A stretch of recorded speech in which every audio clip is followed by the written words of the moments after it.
Last जो था हमारा वो चल रहा था कंटेनर कि कंटेनर कितनी तरह के हमारे हैं, कितने ब्रेक डाउन होते हैं। ठीक है, तो एक बार दोबारा से रिवीजन कर लेते हैं फटाफट। तो bootstrap 5 containers are used to pad the content inside of them, and there are two container classes available. One is dot container class, provides a responsive fixed width container, and other is dot container fluid class, provides a full width container spanning the entire width of the viewport.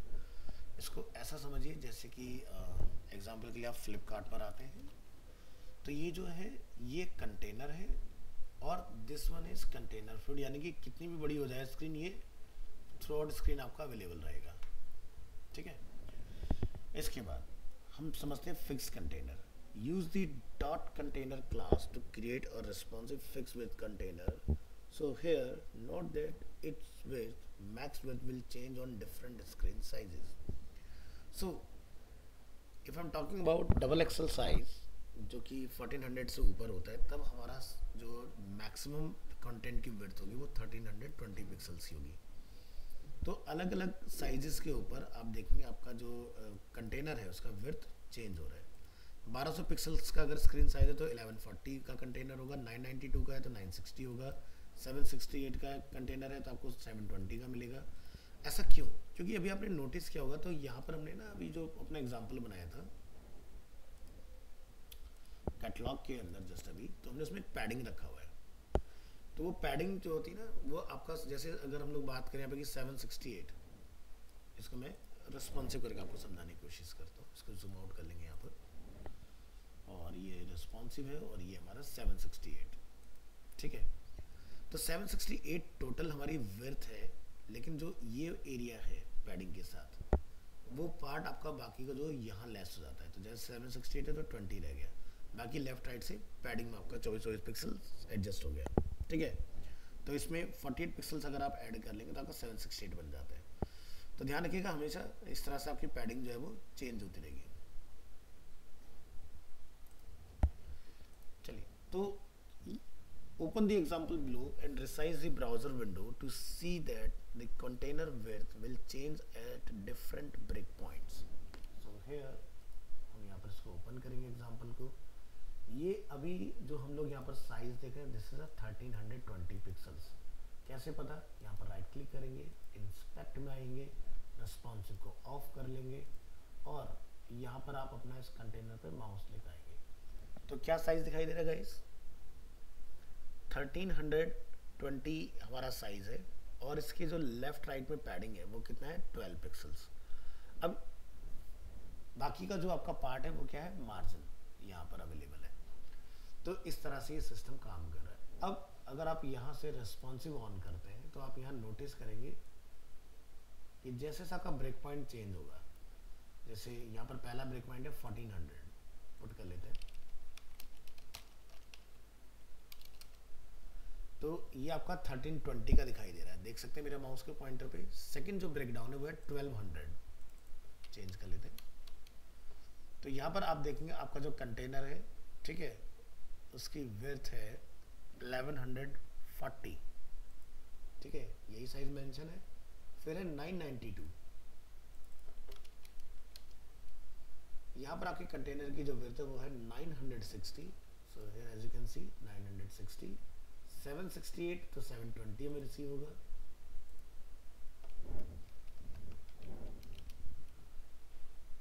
ये लीजिए 720 pixels का container है। इसी तरह से 576 का है तो 540 आपको मिलेगा। ये देख सकते हैं आप। और अगर अब आप इससे नीचे जाते हैं तो अब आपका कंटेनर जो होगा वो पिक्सल्स में ना होकर फुल विड्थ यानी कि परसेंटेज में होगा। तो चलिए 576 की जगह पर मैं 575 कर देता हूँ। आप देख सकते हैं आपकी विड्थ जो है वो चेंज हो चुकी है, यानी कि इसने फुल विड्थ को टच कर लिया अपना।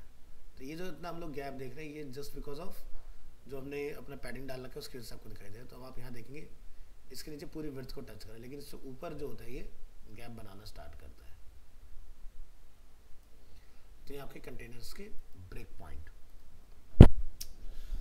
सो The double XL breakpoint 1400 pixels is new in BS5, while the largest breakpoint in Bootstrap 4 is extra large, means 1200.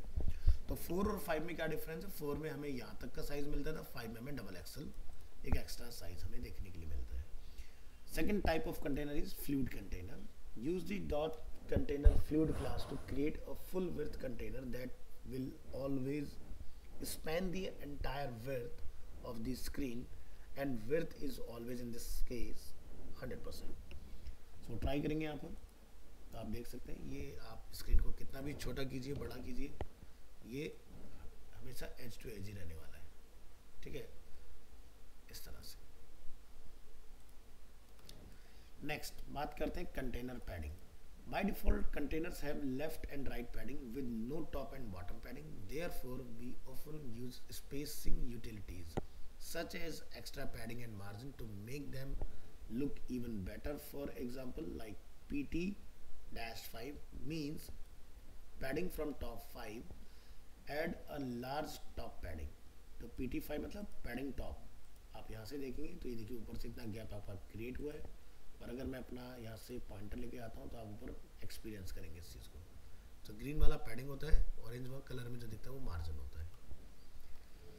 तो पैडिंग इसी तरह से आप अगर आपको लेफ्ट से तो पैडिंग आप लिखते हैं एस, अगर आपको राइट से तो लिखते हैं एंड, अगर आपको नीचे से तो लिखते हैं आप डाउन. तो P T top, P V for bottom, P S for start and P E for and. Next है container border and color. Other utilities such as borders and colors are also often used together with container. तो container class में P5 मतलब चारों side से padding होगा. ठीक है, M/5 means vertically आपका जो y axis है उसमें top bottom से 5 का आपका मार्जिन होगा. यहाँ पर सिर्फ बॉर्डर है. इस वाले में हम लोग बैकग्राउंड को डार्क कलर और टेक्स्ट को वाइट कलर में देख रहे हैं. इसमें लोग बैकग्राउंड को प्राइमरी कलर और टेक्स्ट को वाइट कलर में देख रहे हैं. तो आपको ये कुछ इस तरह का एग्जाम्पल देखने के लिए मिलेगा. तो बीच में जो ये इतना गैप यहाँ पर अवेलेबल है ये है एम वाई मार्जिन 5, और ये पैड कंटेनर में जो चार दोस्तों को गैप दिखाई दे रही है पैडिंग की वजह से दिखाई दे रही है, क्योंकि हमने यहाँ पर P5 का यूज किया हुआ है. ठीक है. नेक्स्ट रेस्पॉन्सिव कंटेनर्स को हम लोग जरा थोड़ा समझें यहाँ पर. तो कंटेनर आप खाली कंटेनर ना लिख के उसको अलग अलग नाम में लिख सकते हो. जैसे हमने ऊपर देखा भी दो कंटेनर होते हैं, container and container fluid. But अगर आप चाहते हैं कि पर्टिकुलर ब्रेक पॉइंट का मुझे कंटेनर बिल्ड करना है तो आप यहाँ से उसका आगे प्रीफिक्स लिख सकते हैं SM, MD, LG, XL and double XL. So responsive container you can also use the dot container SM, MD, LG, XL classes to determine when the container should be responsive. The max width of the container will change on different screen sizes and viewport. So for example, अगर आपने यहाँ पर use किया container SM, तो SM का मतलब होता है कि ये सिर्फ स्मॉल पर 100% होगा, बाकी सभी पर ये ब्रेक होगा इन साइजेस में. MD का मतलब होगा कि जैसे 576 पिक्सल्स की विड्थ होगी ये 100% हो जाएगा. LG यानी कि आपका मीडियम साइज पर ये 100% होगा. XL लार्ज साइज पर, double XL extra XL large size पर. सो अगर हम लोग इन सभी का एग्जांपल यहाँ देखें तो आप यहाँ पर देखेंगे अभी right now at this moment ये सब आपको 100% दिखाई देंगे. बट जैसे ही हम लोग अपने ब्राउज़र की विड्थ को चेंज करेंगे ना तो आप नोटिस करेंगे यहाँ पर इनमें चेंजेस आने स्टार्ट होंगे. ये देखिए ये एक्सल है, नीचे वाला डबल एक्सल सॉरी, ऊपर वाला एक्सल है तो देखो उस साइज पर जाकर 100% होगा. LG वाला 768 पर 100% हो जाएगा, मीडियम वाला 576 पर हो जाएगा, और SM वाला जब आप 576 से नीचे पहुंच जाएंगे तब 100% होगा.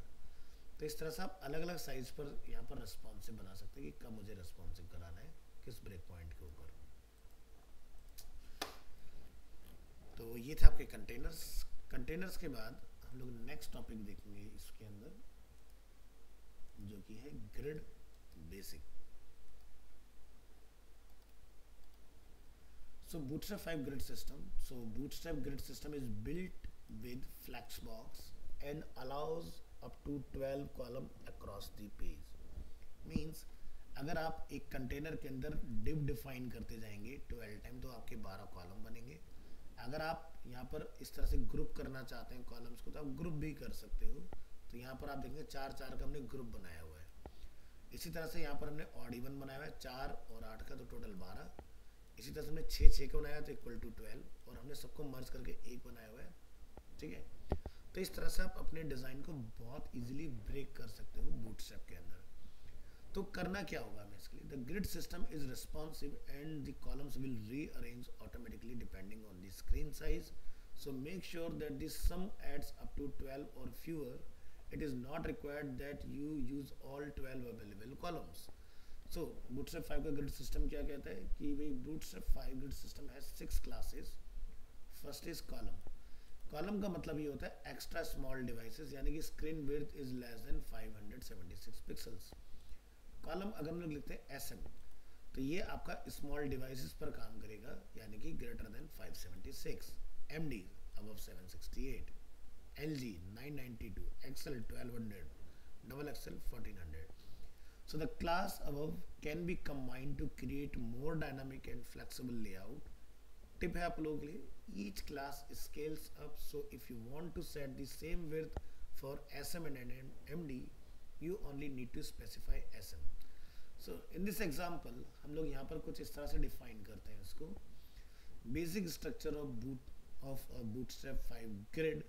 So the following is a basic structure of bootstrap 5 grid. So यहाँ पर हम लोग देख रहे हैं कि हमने डिफाइन किया रो और हमने कॉलम को एस्ट्रिक्ट लगा के छोड़ दिया। यहाँ पर हम लोग 3 कॉलम डिफाइन कर रहे हैं और यहाँ पर हम लोग 3 कॉलम इस तरह से डिफाइन कर, तो यानी कि आप ऐसे भी डिफाइन कर सकते हो, तो ये ऑटोमेटिकली हैंडल करेगा। और अगर हम लोग ऐसे डिफाइन करें तो control the column width and how they should appear on different devices. तो आप इस तरह से यहाँ पर इनमें नंबर वगैरह जहाँ स्टार लगे वो पास कर देंगे तो काम कर, जैसे SM, MD, LG। तो अभी हम लोग देखेंगे इसका प्रैक्टिकली किस तरह से होगा। सो जो फर्स्ट एग्जांपल हम लोग देख रहे हैं, क्रिएट अ रो। जब भी कॉलम्स बनेंगे सो मेक श्योर करने की एक रो होना चाहिए, जो कि मैंने आपको ऑलरेडी सिखाया है इसी तरह से। Then add the desired number of columns, tag with appropriate column star star class. The first star represent the responsive SM, MD, LG, XL और double XL, while the second star represent a number which should add up to 12 for each row. So second example में हम लोग क्या देख रहे हैं, instead of adding a number of each column, let Bootstrap handle the layout to create equal width columns.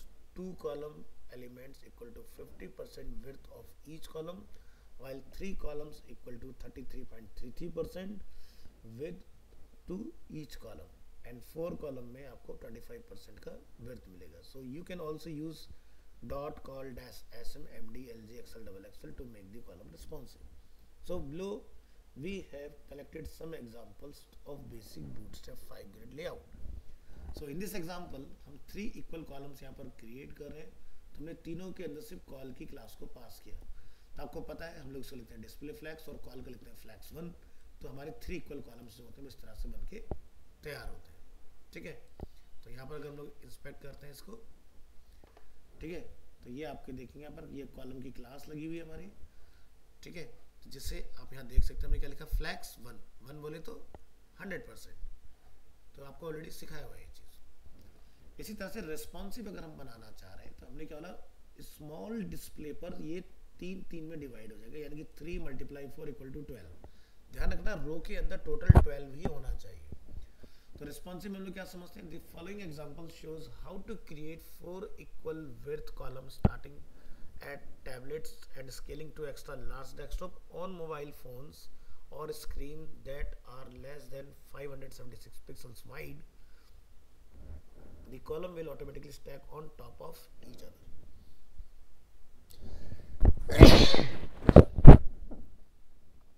तो पहले इस वाले एग्जांपल हम लोग देखेंगे रिस्पॉन्सिव करके क्या कुछ चेंजेस आता है कि नहीं। तो आप यहाँ देखेंगे ये सिर्फ स्क्वीज हो रहा है बट ये ब्रेक नहीं हो रहा है इस एग्जांपल के अंदर। बट इन दिस एग्जांपल क्या होगा, आप यहाँ से इसको चलाइए तो क्या होगा, 4 कॉलम आपको यहाँ पर दिखाई देंगे।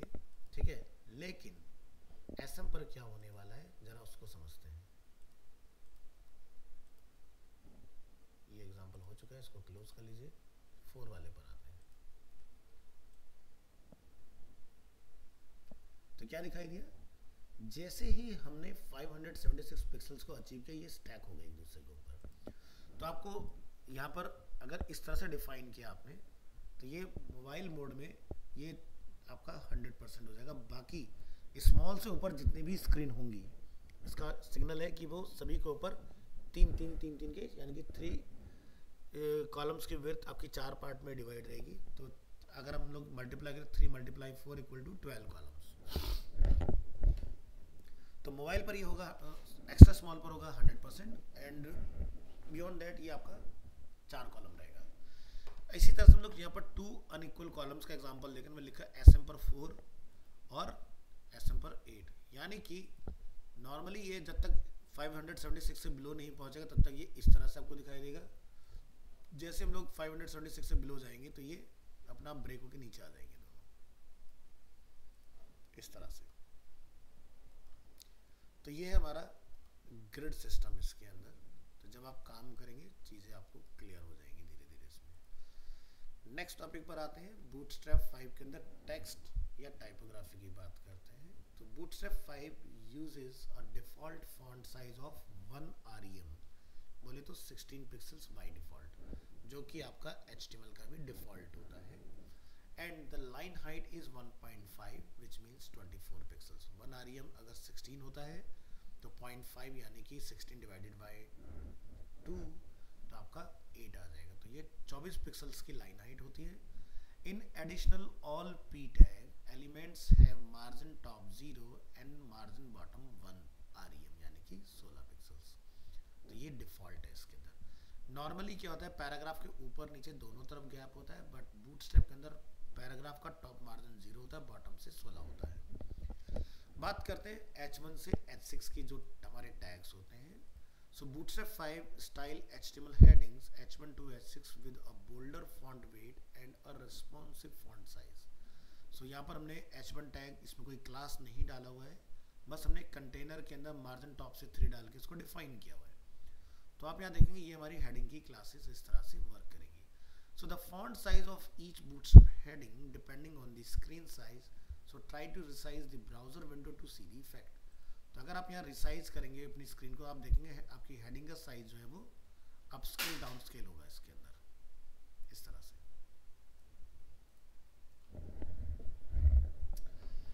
इसी तरह से अगर मान लीजिए कि हमने जो SEO के पॉइंट से समझा है कि भाई आप एक पेज पर एक ही बार H1 का यूज कर सकते हैं। सो अगर आप चाहते हैं कि मल्टीपल H1 लुक लाइक मुझे बनाने हैं, बट H1 टैग एक ही बार हो, तो आपको यहाँ पर you can use .H1 to H6 classes on other elements to make them behave as a heading if you want. तो हम पैराग्राफ को देखो हेडिंग का लुक दे रहे हैं, H1 से H6 तक की सारी क्लासेस आपको मिलेंगी, और आप यहाँ पर भी अपना रिसाइजिंग ट्राई कर सकते हैं। तो ये रिस्पॉन्सिव है। Next, display heading. Display heading का जो हम लोग यूज करते हैं वो लार्जर साइज प्रोड्यूस करने के लिए करते हैं beyond the H1। So display headings are used to stand out more than normal headings, larger font size and light font weight, and there are 6 classes to choose from display 1 to display 6। 6 is a smaller class, 1 is larger class। तो आप यहाँ देखेंगे हम लोग H1 को और थोड़ा बड़ा करने के लिए इसका यूज कर सकते हैं इस तरह से, ठीक है। बट ध्यान रखना कि इतने बड़े साइज पर बोल्ड का इस्तेमाल नहीं होता है, तो इसलिए इसमें बोल्ड नहीं होता है, तो करना भी नहीं है आपको। बात करते हैं स्मॉल टैग की। सो इन bootstrap 5 the HTML small element and the small class is used to create a smaller secondary text in any heading। तो आप स्मॉल टैग या फिर स्मॉल क्लास स्पैन लिख के यहाँ पर क्लास इक्वल टू स्मॉल भी लिख सकते हैं, सेम आउटपुट आएगा। तो ये देख सकते हैं this is my primary text and this is my secondary text. तो किसी भी हेडिंग के अंदर अगर आपने कोई सब हेडिंग लिखनी है तो वो इस तरह से आप डिफाइन कर सकते हैं। बात करते हैं mark. So bootstrap 5 will style mark tag और mark class with a yellow background colour and some padding. So हमने यहाँ पर डिफाइन किया पैराग्राफ और इसके अंदर हम लोग मार्क टैग का यूज कर रहे हैं, और आप यहाँ देखेंगे इस तरह से आपको हाईलाइट हो रहा है। इसी तरह से एब्रिविएशन, जिसको हम लोग एक्रोनियम के नाम से जानते थे HTML4 में। So bootstrap 5 will style the HTML abbreviation element with a dotted border bottom and a cursor with question mark on hover. तो हमने यहाँ पर लिखा पैराग्राफ के अंदर एब्रिविएशन टैग और उसको हमने क्लोज किया WHO के अंदर। WHO की फुल फॉर्म क्या होती है? World Health Organization. कब फाउंड हुआ? ईयर 1948 में। तो किसी को अगर WHO नहीं पता है तो माउस लेके जाएगा तो यहाँ पर question mark World Health Organization आपको रिवील हो जाएगा। इसी तरह से बात करते हैं ब्लॉक कोड।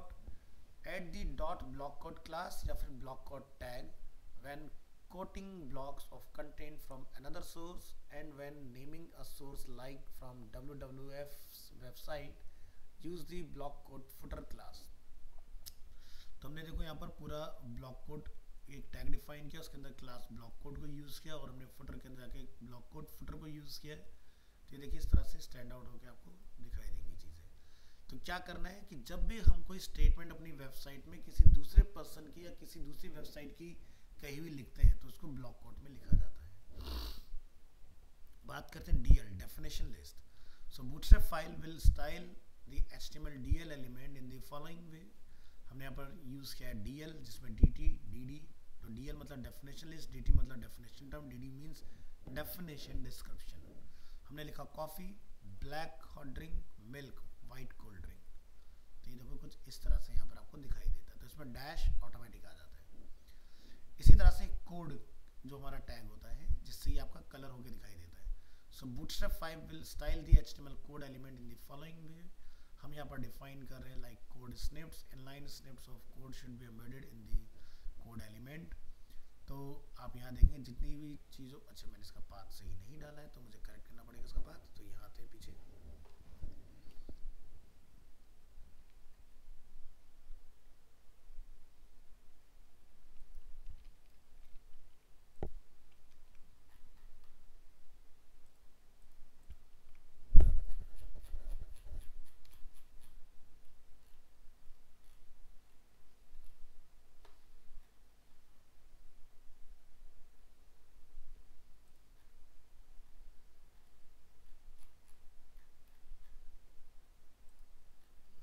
ब्लॉक कोड के बाद हमारा DL, block code, yes, block code के बाद अपना DL, DL के बाद है अपना कोड।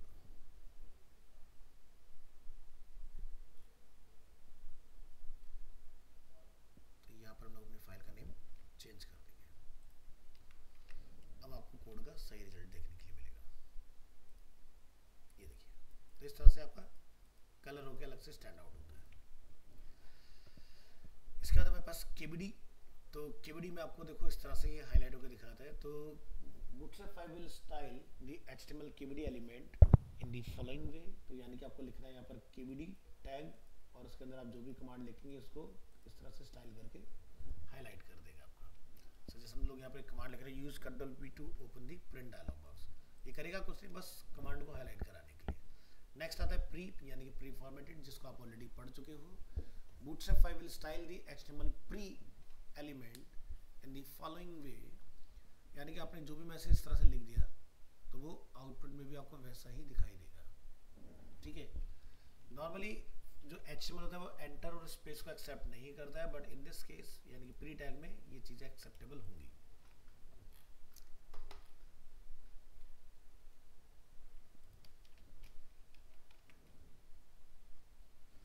नेक्स्ट मोर टाइपोग्राफिक क्लासेस की बात करेंगे। The Bootstrap 5 classes below can be added to style HTML elements further. जैसे कि लीड, ये हम लोग पैराग्राफ पर यूज करते हैं। Makes a paragraph stand out, यानी कि इस तरह से पैराग्राफ को बड़ा करके दिखाएगा। ये रेगुलर पैराग्राफ है बूटस्ट्रैप का, ये लीड क्लास के साथ पैराग्राफ है। टेक्स्ट स्टार्ट, ये लेफ्ट अलाइन करता है मैटर को, ये सेंटर लाइन करेगा, ये राइट लाइन करेगा। तो यहाँ पर लेफ्ट सेंटर राइट के लिए आपको जो क्लास है वो ध्यान रखना है। बूटस्ट्रैप में लेफ्ट के लिए चलता है स्टार्ट, राइट के लिए चलता है एंड, सेंटर के लिए सेंटर ही रहेगा। टेक्स्ट ब्रेक, ठीक है, तो अगर आपको बिना स्पेस के अगर आपने कोई मैटर लिखा और आप उसको ब्रेक करना चाहते हैं तो टेक्स्ट ब्रेक क्लास का यूज़ कीजिएगा। विदाउट टेक्स्ट ब्रेक क्या होगा, टेक्स्ट आपका ओवरफ्लो हो जाएगा बाहर की तरफ। टेक्स्ट सेंटर, ये आपको सेंटर में लाएगा टेक्स्ट को। टेक्स्ट डेकोरेशन नन, ये अंडरलाइन को रिमूव करने के लिए किसी भी लिंक के अंदर से। टेक्स्ट एंड, ये राइट अलाइन करने के लिए आपका। टेक्स्ट लोअर केस, तो आप यहाँ देख सकते हैं this is a lower case, this is upper case, this is a capitalize, upper case में अपर आएगा, कैपिटलाइज में capitalize. Initialism display the text inside an abbreviation element in a slightly smaller font size. तो आप देखिए comparatively this ये आपको थोड़ा सा स्मॉलर साइज में आपको दिखाई देगा WHO। List unstyled remove the default list style and left margin on list items work on both UL and OL. This class only applies to immediate children list items. To remove the default list style from any nested list, apply this class to any nested list as well. तो आप देखेंगे यहाँ से आपका style remove हो गया। कैसे remove हुआ तो आप यहाँ देख सकते हैं, हमने एक क्लास लगाया UL के ऊपर लिस्ट अनस्टाइल्ड, तो कॉफी टी इसका रिमूव हो गया। अगर आप चाहते हैं अंदर वाले का भी रिमूव हो जाए तो यहाँ पर भी लिस्ट अनस्टाइल्ड ट्राई कीजिएगा। नेक्स्ट है list in line, place all list item on a single line use together with list in line item. आपका आइटम एक सिंगल लाइन में आ जाएंगे, बस आपने यूएल को लिस्ट इन लाइन की क्लास देनी है, आपका काम हो जाएगा। सो ये है आपकी टाइपोग्राफी। नेक्स्ट बात करते हैं टेक्स्ट में colours. So, Bootstrap 5 has some contextual classes that can be used to provide meaning through color, और ये UI UX के point of view से बहुत ज़रूरी colors हैं। So the classes for text color are जैसे कि text muted, text primary, text success, text info, text warning, text danger, text secondary, text white, text dark, text body. So default body color often black and dot text line, ठीक है। तो text body आपका default रहता है। तो यहाँ पर आप देखेंगे हमने पी क्लास को ये सारी क्लासेस यहाँ पर ऑफर किए हुए हैं, तो जब आप इसको ब्राउजर में देखेंगे तो ये इस तरह से आपको दिखाई देंगे। तो कहीं पर अगर आप कोई वार्निंग निकालना चाह रहे हैं, कोई डेंजर में दिखाना चाह रहे हैं, कोई एरर दिखाना चाह रहे हैं, तो आप इस तरह से, कोई सक्सेसफुल है, इन्फो है, प्राइमरी है, तो इस तरह से आप अपने कलर्स वगैरह को मैनिपुलेट कर सकते हो। ये कलर क्लास आपको बनाने की जरूरत नहीं होगी। So you can also add 50% opacity for black or white text with the text black 50 और text white 50 class। तो text white 50 आपको यहाँ पर लिख देना होगा, जैसे यहाँ पर लिखा ब्लैक और white के साथ, तो आप यहाँ पर इजीली देख पाओगे इस चीज़ को। तो हमने white के साथ 50 क्यों नहीं करा, क्योंकि white बैकग्राउंड है, white text है तो आपको दिखेगा नहीं, इसलिए हमने बैकग्राउंड white इसके साथ में लगाया, सॉरी ब्लैक लगाया। तो इसके लिए आपको लिखना है BG dark। नेक्स्ट आता है background colours. The classes for background colors are like BG-primary, BG stand for background, और ये जितनी भी टेक्स्ट की होती है सेम वैसे आपको बैकग्राउंड के भी सारे क्लासेस मिलेंगे। और यहाँ पर आप देख सकते हैं सब हमने P3 यानी चारों साइड से पैडिंग 3 का यूज़ किया हुआ है। तो आप ये देखेंगे इस तरह के बैकग्राउंड्स आपके क्रिएट होंगे इसकी हेल्प से। सो BG colour class above does not work well with text, or at least then you have to specify a proper text color class to get the right text color for each background। तो अगर आपको background के साथ background में text के colour डालना है तो उस केस में टेक्स्ट की क्लासेस अलग बनी है। सो however you can use the text BG colour class and bootstrap will automatically handle the appropriate text colour for each background. तो अगर हम लोग नॉर्मली यूज करें तो here you can C text danger warning info success, but अगर आप background के साथ ट्राई करने जा रहे हैं तो आपको ये ध्यान रखना है टेक्स्ट BG प्राइमरी। तो प्राइमरी के साथ जो भी मेरा बेस्ट टेक्स्ट दिखेगा ब्लैक वाइट वो ऑटोमेटिकली चेंज हो जाएगा। तो इन सभी क्लासेस में आपने टेक्स्ट BG ऐड कर लेना है, ठीक है। और आप देखेंगे यहाँ डिफरेंस इस तरह से, तो जिसके ऊपर जो टेक्स्ट आपको बेहतर दिखाई देगा, जैसे ऑरेंज के ऊपर आपको ब्लैक अच्छा दिखाई देगा, यहाँ पर प्राइमरी के ऊपर आपको ब्लैक कलर अच्छा दिखाई देगा, तो आपका कलर उसी के हिसाब से चेंज हो जाएगा। या जैसे ग्रे बैकग्राउंड यानी लाइट बैकग्राउंड के ऊपर आपको ये कलर अच्छा दिखाई दे रहा है। तो ये क्लासेस आपकी पहले से डिफाइंड है, इनको आप यूज़ कर सकते हैं। नेक्स्ट आता है बैकग्राउंड कलर, जो कि हम लोग ऑलरेडी देख चुके हैं कि भाई बैकग्राउंड के लिए हमारी क्या क्या क्लासेस होती हैं। तो ये हमारे सारे बैकग्राउंड कलर हैं और ये हमारे टेक्स्ट के साथ बैकग्राउंड कलर्स हैं इसके अंदर। नेक्स्ट हमारे पास बूटस्ट्रैप में टेबल का बहुत ज़्यादा यूज़ होता है in terms of data structuring. तो बूटस्ट्रैप में आपको टेबल बनाना आना चाहिए और बहुत इजीली आप यहाँ से टेबल वगैरह जो है वो क्रिएट भी कर सकते हो। So basic Bootstrap 5 table has a light padding and horizontal divider, the dot table class and basic styling to a table. So in this example आप देखेंगे यहाँ पर कोई भी हमारे पास क्लास नहीं है सिवाय टेबल के। तो टेबल क्लास लिखने से बनता है क्या आउटपुट, तो आप देखेंगे इस तरह से आपको लाइंस दिखाई देगी रोज के अंदर। ठीक है, ये टेबल क्लास से हमारा आउटपुट आ रहा है इतना। अगर आप चाहते हैं कि स्ट्राइप हो जाए तो आपने टेबल के साथ में टेबल स्ट्राइप और लिखना है, तो आपका टेबल इस तरह से स्ट्राइप होकर आएगा, जो कि बहुत बढ़िया दिखाई देता है। इसी तरह से टेबल का अगर आप चाहते हैं बॉर्डर आ जाए तो आप लिखिए टेबल बॉर्डर्ड। अब आपको टेबल का पूरा रो कॉलम का स्ट्रक्चर क्लियरली विजिबल होगा। इसी तरह से अगर आप माउस ओवर टेबल के सेल का कलर चेंज करना चाहते हैं तो यहाँ पर आप देखेंगे कलर भी हमारा चेंज होगा। इसी तरह से अगर आप डार्क टेबल क्रिएट करना चाहते हो तो आपने टेबल में लिखना है ओनली डार्क क्लास, तो ये देखिए टेबल का डार्क मोड एक्टिव हो गया। इसी तरह से डार्क में अगर आप स्ट्राइप करना चाहते हैं तो लिखिए टेबल टेबल डार्क, और उसमें टेबल स्ट्राइप आपको लिखना पड़ेगा, तो आपका स्ट्राइप वाला पार्ट हो जाएगा। यहाँ पर मेरा स्ट्राइप छूट गया, मुझे इसको करेक्ट करना होगा। नीचे आएंगे, क्लोज करेंगे टेबल्स,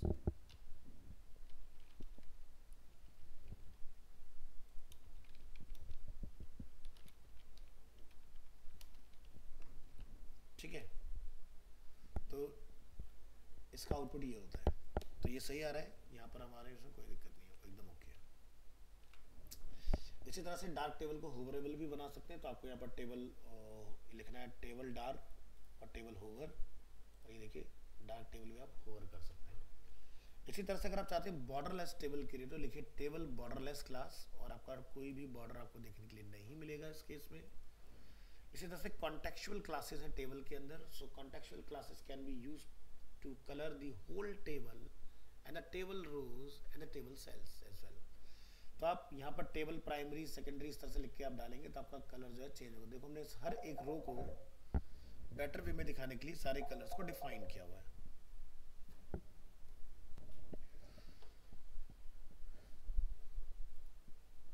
हाँ जी, तो हमने हर एक रो को स्टाइल करने के लिए, जैसे आप ये क्लास मेन टेबल पर भी ट्राई कर सकते हैं, बट हमने सारे क्लासेस के आपको लुक एंड फील दिखाने के लिए, जैसे टेबल देखेंगे primary, table success, table danger, table info, table warning, table active, table secondary, table light, table dark.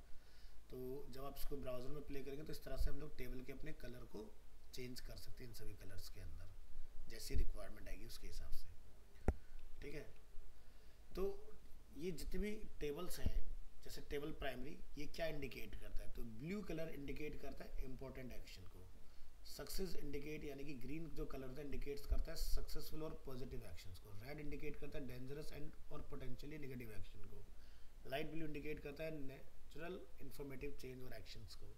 Orange indicate करता है warning that might need attention.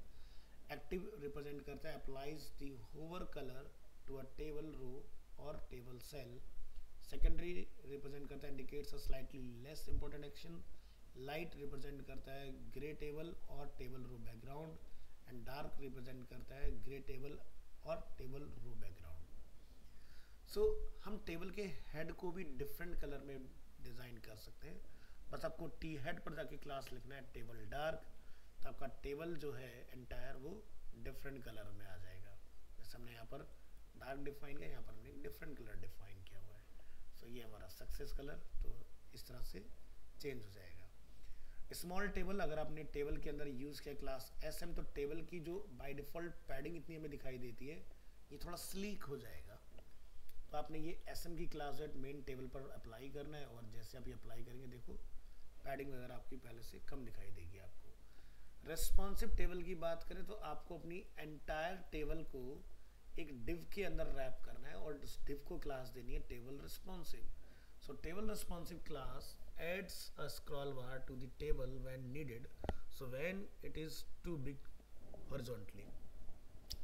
So in this example हम लोग यहाँ से ओपन पर क्लिक करते हैं, तो आप यहाँ देखेंगे अगर आपका मैटर ज़्यादा है तो ये हॉरिजॉन्टली स्क्रॉल कर जाएगा, इवन दो अगर आप स्क्रीन रिसाइज भी करेंगे तो वहाँ पर भी ये सक्सेसफुली वर्क करेगा।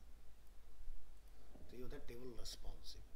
तो बात करें responsive tables, class adds a scroll bar to a table when needed. ठीक है, तो जिसका हमने भी आउटपुट यहाँ पर देख लिया। तो ये है आपकी बूटस्ट्रैप की छोटी छोटी प्रॉपर्टीज़। नेक्स्ट क्लास यानी कि जब हम लोग मिलेंगे अपना 6th को, तब हम लोग इसके आगे की चीज़ें डिस्कस करेंगे। फिलहाल यहाँ तक का जो कंटेंट है जो हमने डिस्कस किया वो मैं आपके साथ ड्राइव पर शेयर कर रहा हूँ, गो थ्रू कीजिएगा। और जैसी प्रॉपर्टीज़ पूरी होंगी, ज़्यादा टाइम नहीं लगेगा, हार्डली हम लोग कोशिश करके चलेंगे कि 15th तक जो हमारा टारगेट है, 8th को मैं ऑफ पर रहूँगा, ठीक है। तो 15th तक हम ये टारगेट लेके चल रहे हैं कि हमारी ये प्रॉपर्टीज़ पूरी हो जाए और 28 तक हम लोग इसके अंदर डिज़ाइनिंग वगैरह करना सीख जाएं, कैसे होती है इसमें डिज़ाइनिंग, ठीक है। तो आज के लिए इतना रखते हैं, मिलते हैं नेक्स्ट क्लास में।